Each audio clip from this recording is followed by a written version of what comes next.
It frustrates me to sit down and write this piece because, like the title says, I just want to play Siege. I don't want to be sitting around writing an essay about how much fun the game used to be, how much joy it used to bring me, and that in its best moments, it still does. That's what bothers me. When this game is firing on all cylinders, it's still the best experience out there, and it's not even close. When there's no cheaters, no server shitting itself, when there's no Malusi or Blackbeard, and when my whole team is talking and they know where default plant is. When losing a round isn't a GG. Where I can put mute jammers down to block drones, not walls. When this game is good, it's great, but when it's bad, it's just awful, and awful is becoming the norm, not the exception. That's an opening to an essay I wrote 4 years ago in the fall of 2020. It didn't hit me until just this moment how frustrated I've been with Siege and for how long. To look back and see how all the same frustrations were there, and while the operator names have changed, the problems have not. If anything, they've gotten worse. What's both incredibly funny to me and incredibly sad is that I realized I wrote that essay as a result of the Ping 2.0 update.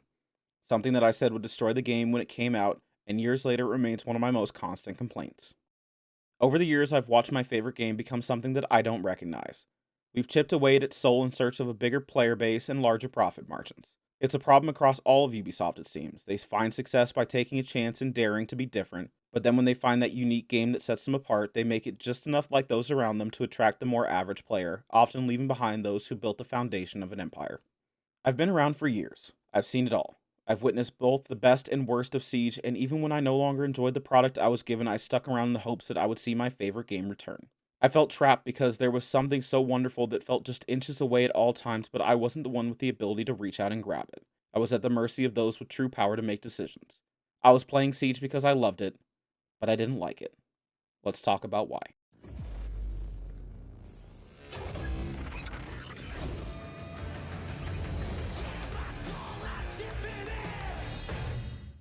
One by one, year after year, little by little, all the things that could be used to separate a good Siege player from a great one have been toned down or removed altogether. There was the little things, like one-punch barricades, which gave the experienced player the ability to move just a little bit faster than others with a bit of practice. Counting drones was something the best players did. It was a small way to set a team apart. Now the game counts for you. Maverick is a good example. You used to go into T-hunts and custom games and learn how to be efficient enough with his torch to allow yourself to open 2 hatches, where an unpracticed player could really only get one. Then they added an extra canister and changed how the system worked so anyone could do it. Up until recently, frag grenades could be cooked, meaning that with the right timing and angle, you could take out an enemy or utility by understanding the mechanics better. Now you can no longer cook grenades, making dealing with hard-to-reach utility a matter of simply bringing somebody else. And on top of that, you no longer have a reason to learn and practice lineups with your gadgets. Now the game will do it for you. These all seem inconsequential individually, but speak to the overall intent of the developers. At some point in the life of Siege, we shifted from mechanics everyone can learn to ones everyone can do with or without skill. Then you get to the big changes. Ping 2.0 became one of the most impactful. In theory, it shouldn't matter, but in reality it does, and this change was devastating to the game. The change was simple. Before, you could only red ping on cameras, and it would allow the person you were pinging to know that they were under threat. Now you can yellow ping, and they'll never know, meaning there's no point in not using this feature. If you're new to Siege or never really played ranked in higher skill groups, you can't understand it, but you're just gonna have to trust me when I say the general level of communication among players has tanked since the introduction of this. People used to understand micro callouts like ticket, pixel, default, Shiko, C1, C2, and C3. Now you just have On this ping. Turning a 1, on 3. On ping. I've been in champ lobbies where people just don't know what callouts are. Watch this. Magazine.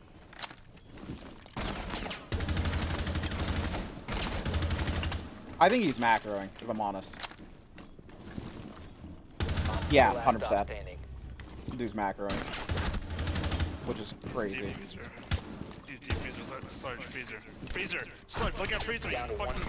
This clip wasn't planned or staged. This wasn't a friend hamming it up for me to make a video. This was just my buddy in a real ranked game trying to give calls and losing his mind at the lack of situational awareness in this moment. Also, yeah, cheaters are really such a common occurrence that the Zof was barely worth talking about. Yellow ping on cams being detrimental isn't just my opinion. Here's someone who knows what they're talking about. I want your opinion on a couple of things we've added to the game. The first being our ping 2.0 system with yellow ping on cams. Yeah. Do you think... I personally think it's ridiculous that it's an option even in ranked. Should it be available in Pro League? No, it should not be available for anybody because it's a silly, lazy system that removes your actual calling and skillful calling and put it on he's on ping. He's on ping. which is a dog shit system. I don't like it at all. I think it's time that they change it. We're talking about having sound from the cameras, but that never came. So I guess it wasn't going to happen in the end. So yeah, I just want to see something different because I don't like the system currently. I think it's really poor. Apart from that, though, we should talk about attacker repick. Is it absolutely broken? No, not at this moment. But we're also in one of the most defender-sided metas we've seen, so take that with a grain of salt. It used to be that you would have to anticipate the site you're going to see and bring the right operators to deal with it. Good players almost always had a good lineup, and it made defense exciting as you had a reason to experiment and try to throw off the attack. Now you can change all your ops before the round starts after you've had time to observe the setup, and that means that defense has no reason to try and think outside the box most of the time.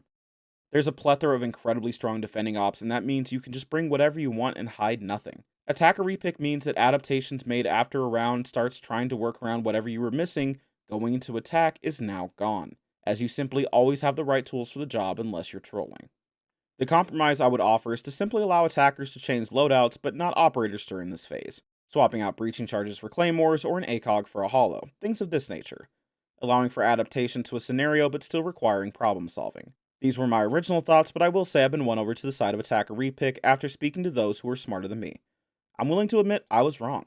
Listening on takes from both one of Siege's biggest content creators in Bikini Body and the only 3-time world champion in Fabian. Attacker repick is an interesting talk. I was personally against it. I've had some people talk me towards it. I think I'm willing to admit it's a good system with flaws. What do you think? So I was kind of on the same side. Initially, I was like not super happy with it. I liked that there was like a strategy and sort of predicting what people were going to do.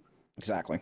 Which I still think is kind of there. And at the end of the day, like there is already kind of an economy system with that, in the fact that you have to, pretty much, you have to sacrifice a drone in order to get intel, in order to actually make a good repick, which has made me more or less okay with it. And I do think it's cool to actually, like, it has become a skill now in order to actually do that.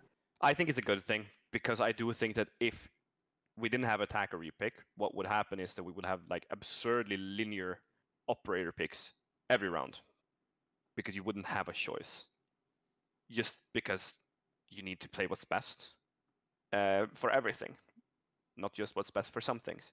Therefore, everything would just simply be put into, we play this one lineup over and over and over and over and over and over and over, because that one is the one that solves most things.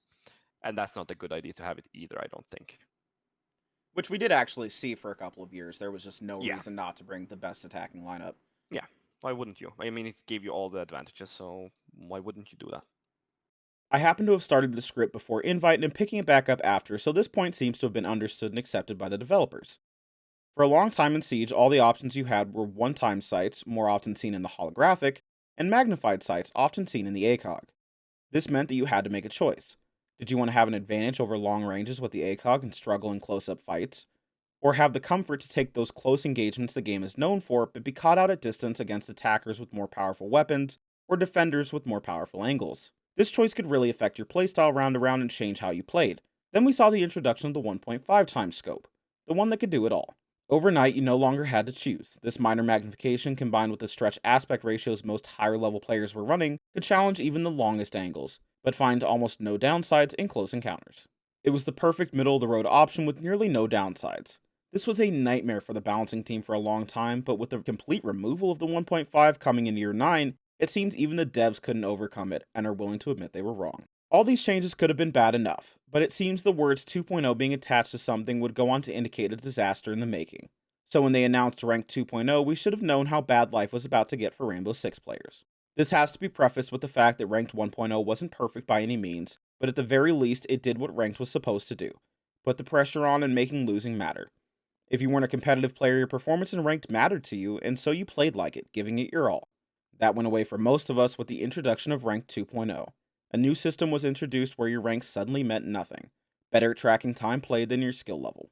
If you aren't pushing for number 1 champ, then at the end of the day, your rank means essentially nothing. You see, in Ranked 2.0, your visual rank isn't representative of your skill group, it's just an indicator of how many games you've won this season.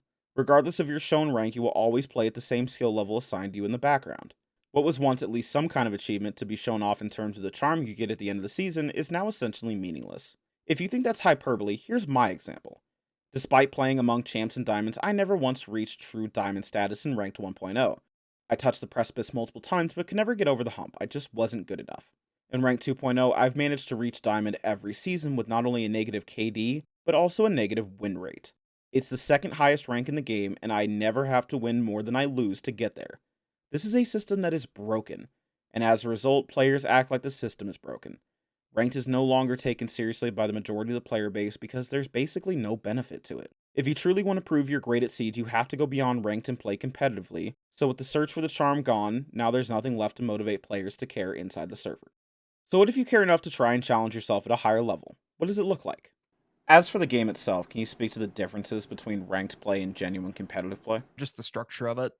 I mean, and again, this is coming from like a tier 3 perspective. And I mean, like I've scrimmed against T2 teams, and just, playing against people like that, or playing even like pro stacks and ranked that are, which is a different beast, but you can really tell the difference in the level of coordination from watching them play in a PL match or like a league that they're playing in, versus if you were to watch a tier 3 team or a tier 2 team that are it's the dedication and coordination that they put into it from lower tier teams.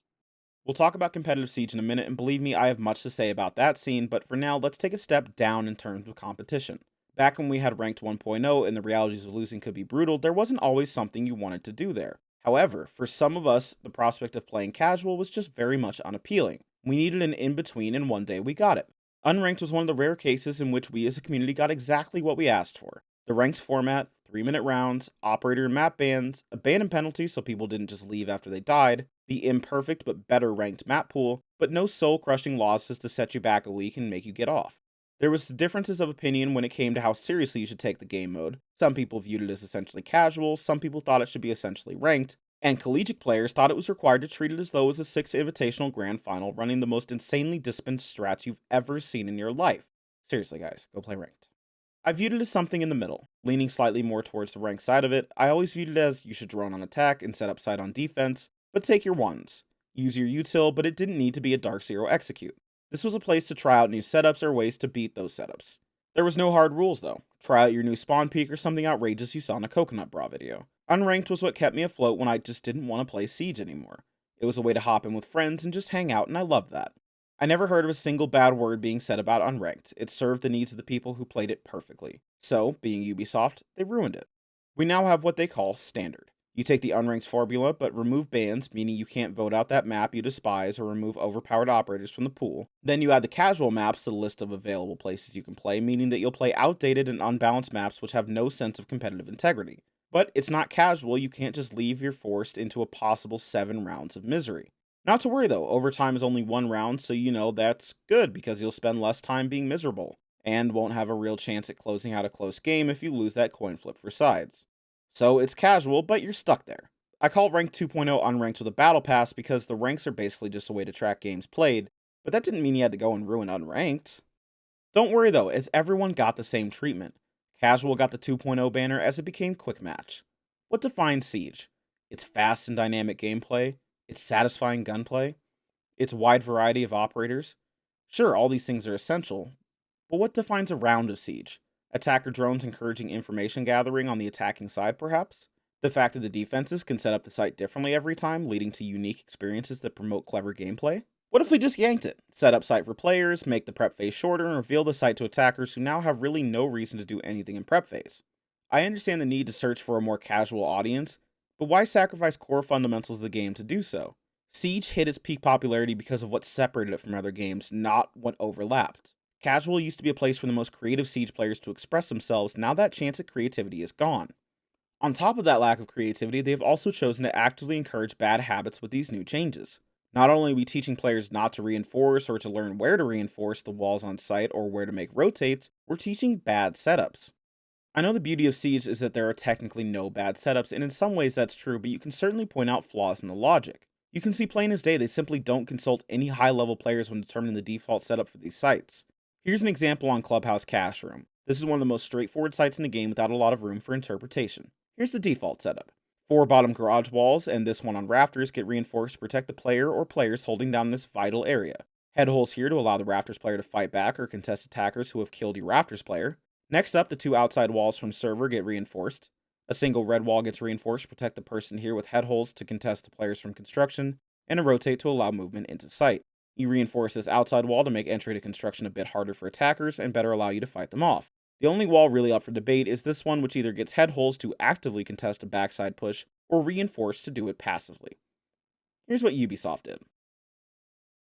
Yep, they reinforced a whole 4 walls. Great. It's a disaster. What happens when people say, oh, I'm really good at quick match, must be time for standard?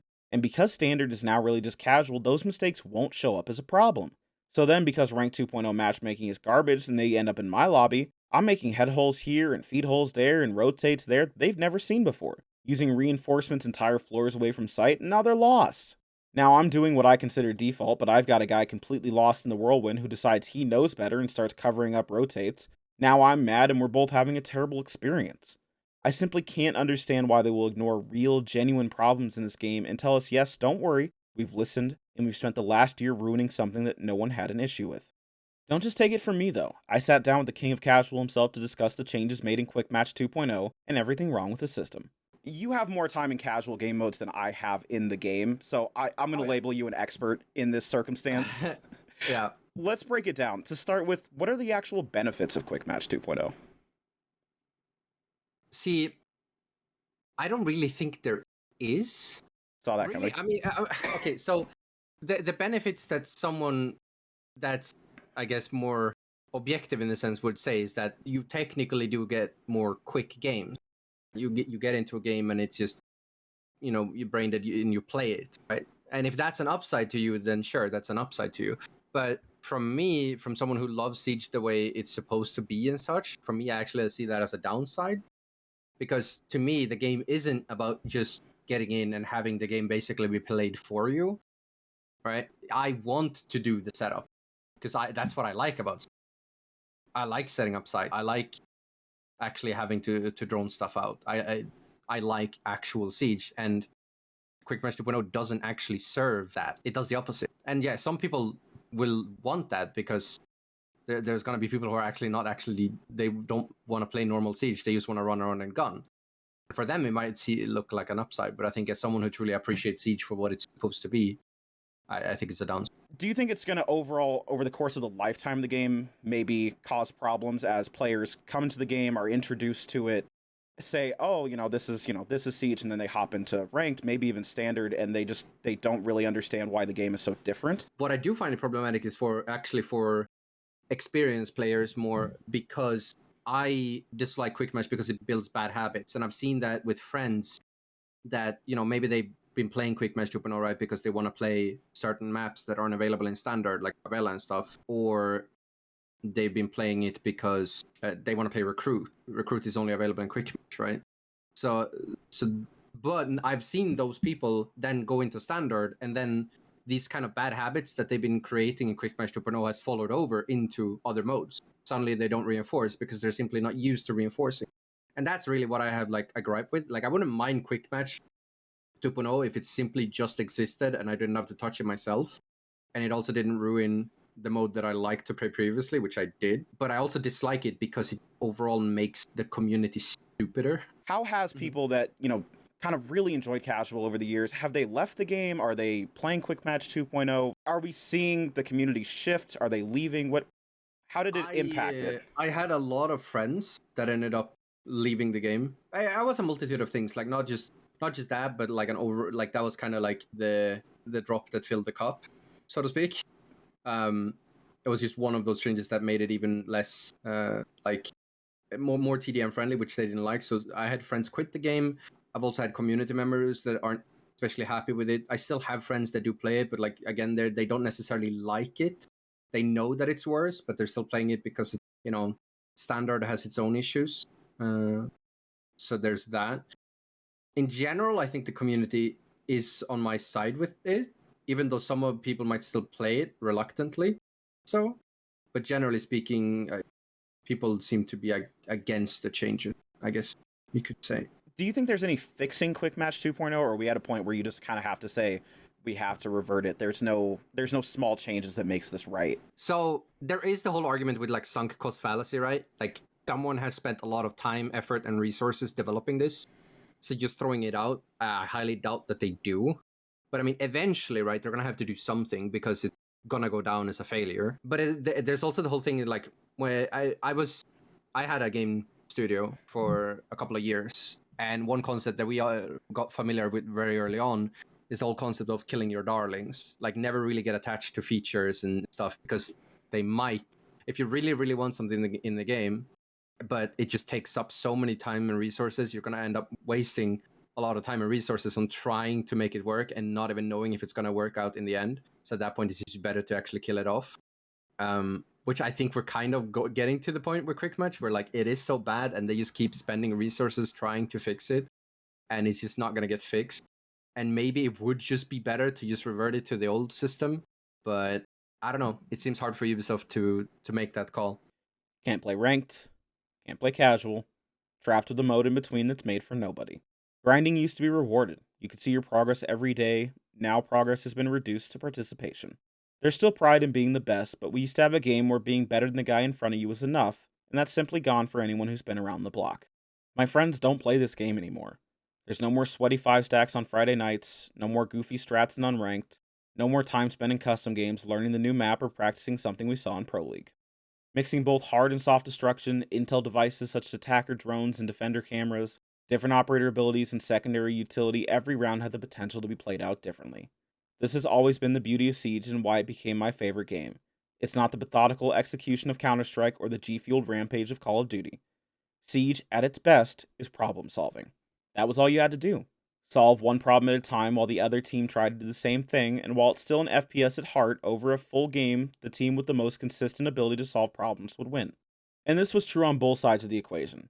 The only difference was what questions would get asked. On attack, it was, where is the site? How are they defending it? What utility do they have? How can I get the wall open? On defense, it was the flip side. What site should we defend? How do we want to defend it? Should we bunker up? Should we roam? How many roamers should we have? Where should we fight for map control? What positions should we give up and which ones should we die defending? This was the beauty of Rainbow Six Siege, and truth be told, in some moments it shines through. It exists to some degree, but not like it used to. Now we ask different questions. How many people in this lobby are cheating? Has the server started crashing yet? Is this lobby even remotely balanced? Do I have to try if I want to beat this other team? There are half a dozen broken defenders, which one do we ban? And a recent favorite of mine? Hey, you want to play CS? Don't get me wrong. The game is different at a competitive level, mostly because they have almost twice the rounds to decide who the better team is, and even then, tactics don't always overtake gameplay. Not in a best of one. The vast majority of the player base isn't involved in the competitive scene, however, so ranked is the best we get. A few years ago, I could win games with good operator bans, a solid site setup, and good communication. Now I win games because I can win gunfights. And while yes, that's a skill in itself, it's not the skill that made Siege really special. We used to do takes like this. My plan here is to work down Astro Stairs and get that wall next to Mud. Top main. So it's gonna get nades. Yeah. Blank drone where? Over the clock wall. Where's your... I got Where's one your top flank, Astro. I got one top Astro. Okay. Okay. I'm watching.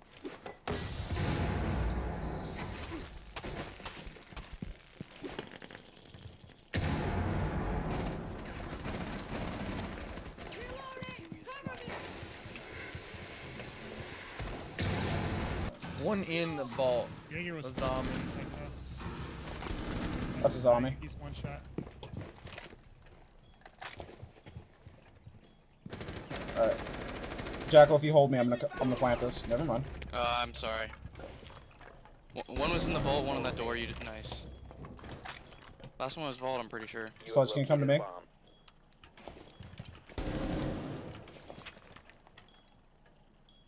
Where's Sludge? What's he doing? He's coming. He's coming. Drone spinning up. 15 seconds. You gotta go, dude. Go. 10 seconds remaining. Plant. Stacking and ranked, using comms, solving problems, using utility. Now the best you'll get is some team play. But the all too common round you'll see? looks a lot more like this. ATM right now. ATM, he says? That motherfucker. Get that. Yep, an ATM. Running up spiral, running up spiral.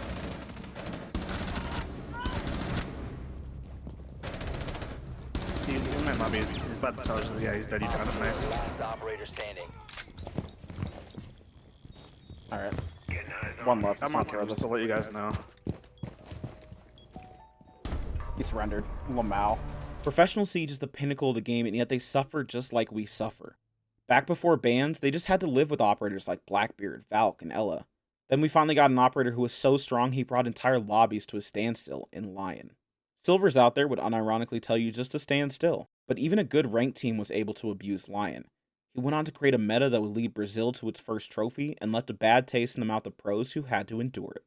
No, he was by far the most overpowered operator. Like back when he came out, he had full outline that was live on the player running. Now it's just a freaking red ping that doesn't do anything in comparison to what he was doing before. And we even see him in play with that stuff. So can you then imagine if you saw a full player outline around them and you saw it live? It wasn't just every now and then, it was live. Yeah, he was the most broken overpowered operator that we've seen. I mean, I think Fenrir right now is absurdly strong. I think Asami used to be very strong. She's still very strong, not as strong. But Lion definitely takes the golden bundle in this competition of most overpowered, that's for sure. Broken operators are a nightmare to deal with when your elo is on the line, but what about when it's your livelihood? The balancing team moves slowly when it comes to correcting the metas created by the best in the world, and frankly, it's unacceptable. It took a full year to nerf Lion, which is enough time to change the entire landscape of professional play, so you would think Ubisoft would learn from this and move faster to course correct. But 6 years later, pros face the same problems. It feels as though it takes quite a long time to nerf operators with any substantial... Do you think there's a good reason for that, or is that just something we should look to improve upon? Or maybe not us, but the game could look to improve upon. I guess what you're saying. Definitely something the game needs to improve upon. There is no question about that. Like, it just needs to be done because it's not good enough or fast enough at this point of time. So it needs to definitely change. How to do it, I don't know, but it needs to be better. That's not the end of your problems in esports, however, and if you've been following the scene, you'll know what I'm about to talk about. Mirage Esports. Paying players since, I guess this time, so they say. With an org that owes players life-changing amounts of money, at least when you're 18, allowed to continue to operate, taking advantage of kids who don't know any better, even professional play isn't safe. Ubisoft made hundreds of millions of dollars last year alone, with Siege being a massive contributor, and yet they'll let Mirage operate in their world-class esport and continue to scam vulnerable youths? It's fucking despicable behavior that there is absolutely no excuses for. Things like this are what make people lose faith in not only a company, but the entire concept of esports altogether, and frankly, it pisses me the fuck off. Fuck Mirage and whoever has the power to get rid of them and doesn't. Update. Today they were removed from the NAL. Was it for scamming players? Nope. It was due to forfeiting games and screwing up the schedule. So you can fuck over players for years, but you inconvenience Ubisoft for one day and you're gone? Fuck that. I don't care if it's the right outcome. The motivation was wrong here, and I for one won't be giving any credit to Blast or Ubisoft for this. They should have been gone years ago, and this isn't the reason they should have been booted. And on top of that, now there's a set of players out there that aren't going to get to play because you're not allowed to play without representation. They got fucked over again. Players at all levels in this game, from the most casual to those who make a living doing it, spent years being looked down upon by those who run the game. The player base they built was ignored in pursuit of those who had yet to pick the game up, and it was clear as day to see.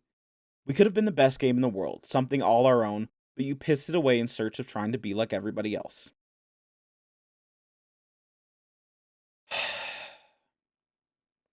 There's more to this video than just a rant. It's not all bad. The truth is that Siege is something wonderful, and no number of changes have managed to kill it off, and that's for good reason. Rainbow Six Siege wasn't ever supposed to be a game that shook the world, but enough people saw how special that it could be that a community was formed worldwide. It's gone through changes, and the vision has shifted from where we started out, not always in ways I agree with, but at its core, this game is the best PvP experience I've ever had, and it's not even close. You know why I truly like Siege? Because it isn't for everybody. This is a brutal game that requires a level of commitment to truly master that few in the world will ever even begin to achieve. Some of my favorite moments in life are from playing this game, and especially from the friends I've made playing it. For a long time, it felt like those in charge were set on a dead sprint away from what made Siege special. I honestly didn't think anyone who worked on that team even liked the game. And traveling to Invite in Montreal and taking part in the Dev Q&A did nothing but reinforce that. But they slowed from the sprint, and it seems the balancing team have acknowledged that it may be time to look back if we want to make progress. Not to go backwards, but to remember where we came from so that we don't change on our way to where we're going. Siege is lightning in a bottle.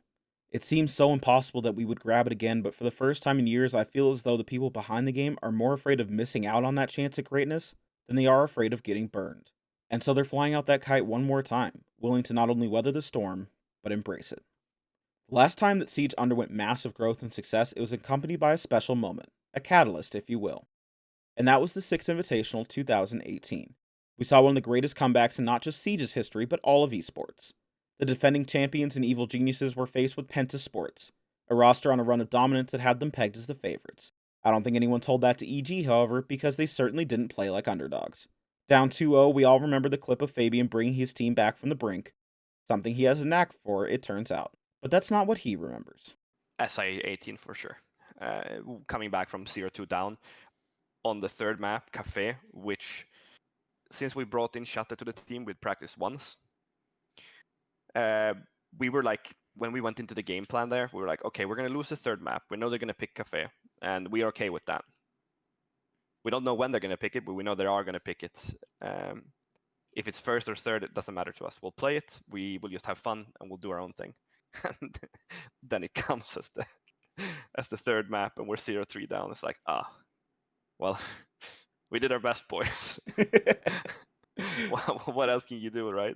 So that's how we thought, and we accepted our faith, but we came back from it. You certainly didn't play like you were playing to not lose. No, we were having fun. We were loving life, you know. That comeback victory for Penta put Siege on the map as a true competitor in the FPS esport genre, and inspired millions to pick the game up for the first time, along with creating a dynasty that would stand the test of time. I have to say that while it wasn't a one-for-one recreation, these 5 players in Felipox, Herds, JV92, KZ, and Nade found themselves in a very similar situation.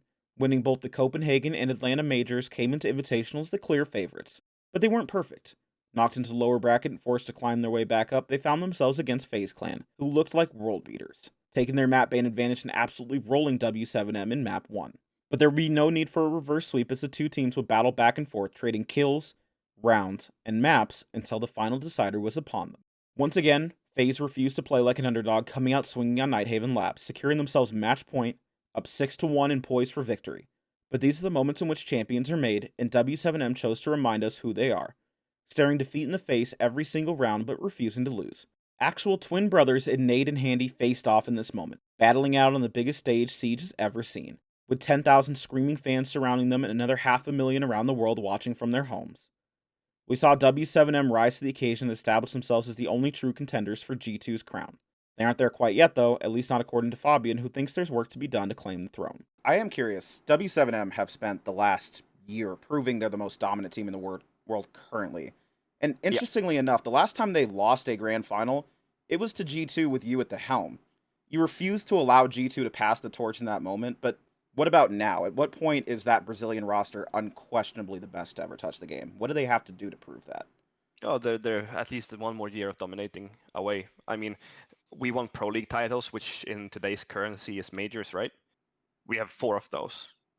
Do we? Is it 3? We have 3 of them, never mind. We have 1 normal major and 3 Pro League titles, which puts us in 4 majors.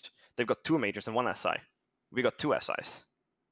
And we also have all of these minor tournaments that nobody really gives a shit about, like a DreamHack and some other like national titles, but the national ones doesn't matter at all. So they have still got quite a long step to take. We also have a second place at a major. Sure, they have a second place at SI, which I get rate higher than our second place at the major. But at the same time, we were dominating the game completely for 2 years. It wasn't even close.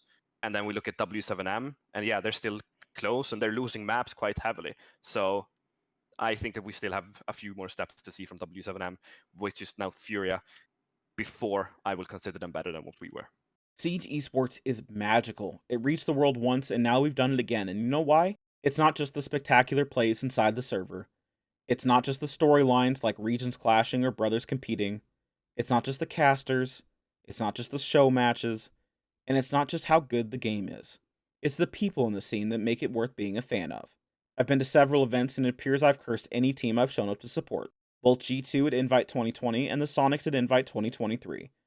and US Nationals and the Atlanta Major, and yeah. But you know what else connects both teams besides me not getting to see them on stage? It's that I was reminded why I became a fan of not the teams. The org doesn't matter that much to me, but I do follow players.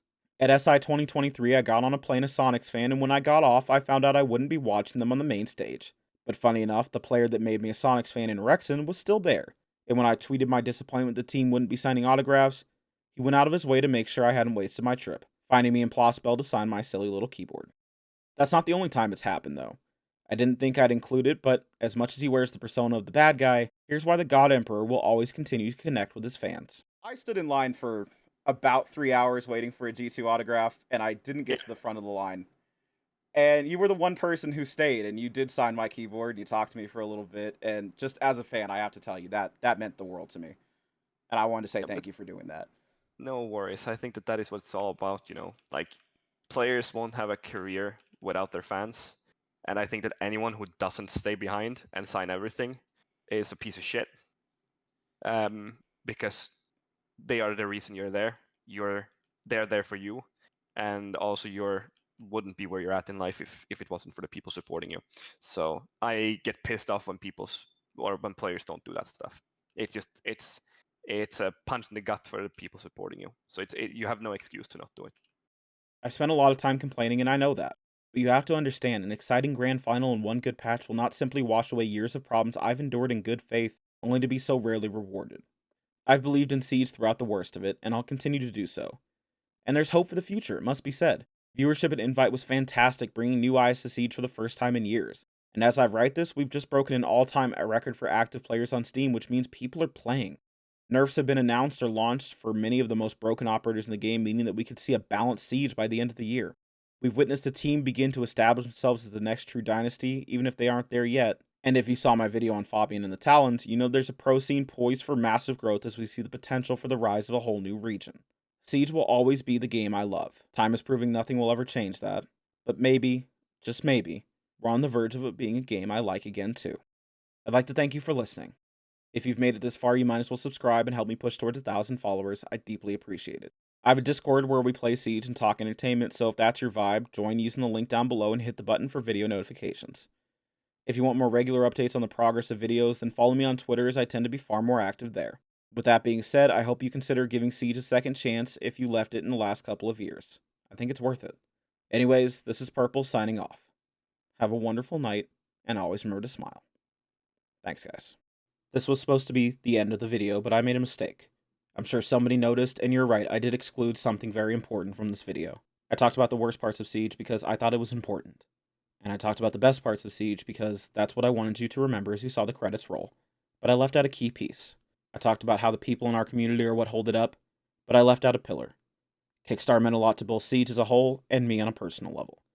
I was scared of coming off as maybe pandering or looking for free sentimentality on the video. I have rules for this channel, however, and one of them is to never avoid joining a chorus of praise in fear of being unoriginal.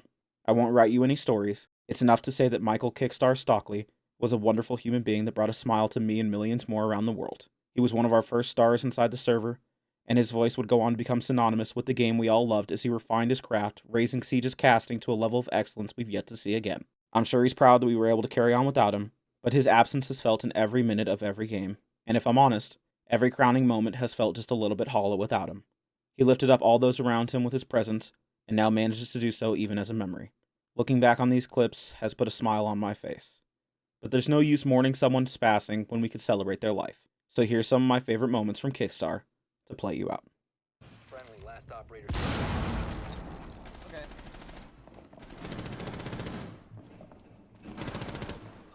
Behind you.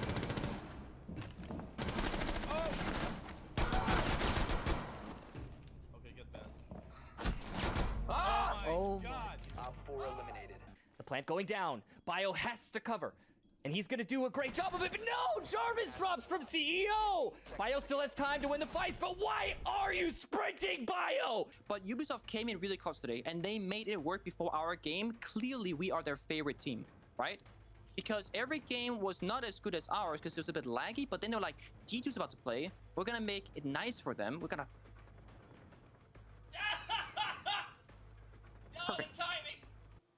I mean, we've been saving so much strats, and we've been kind of taking a vacation. I went to Hawaii for 3 weeks, and I actually played from there. No, we've just played bad.